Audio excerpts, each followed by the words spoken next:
Saat 5:30 болды, қайта берейік. Бастықты қайтып кеткен шығар. Жұмысты қайтпаған екен. Өз орнында отыр. Қайта, қайтпаған міне әлі. Иә, қайтпаған. Бастық емес шығар, мен көрейінші. Бастық точно. Көрейінші. Абайлашы. Саламатсыз ба? Ой, бастық ене.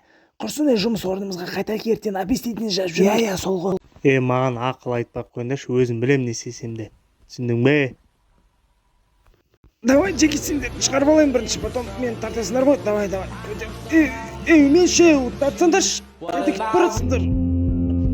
Қуасыңдар ма мен тастап кеткеніңіз?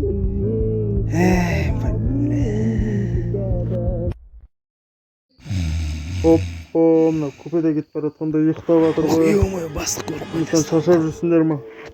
Қанша рет айттым сендерге, жұмыста ұйықтамаңдар деп. Хорошо.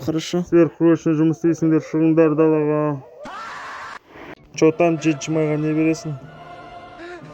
Алма бар дейсің ба? Алма, қандай алма, қуасың ба? Нормальный подарка берсе, бір носки ма, шампунь ба, бірдеңе бар ма? Болса тез. Жұмысқа бару керек, тезірек болса, айтсайшы, бересің ба, бермейсің ба? Түсінікті. Кеттім мен. Осы бір адам құсап чай ішейін десем ішкізбейсіңдер ғой, бір-бірімен төбелесіп бар ғой.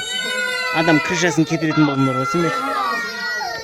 Мына бойдақ маған неғып тесіліп қарап тұр, қуамайш? Не істейін деп тұр ма? Сүйіп алайын деп тұр ма мені?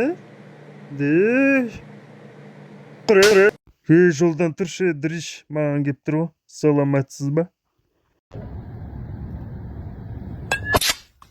Чё там, родной? Шошып кеттің ба?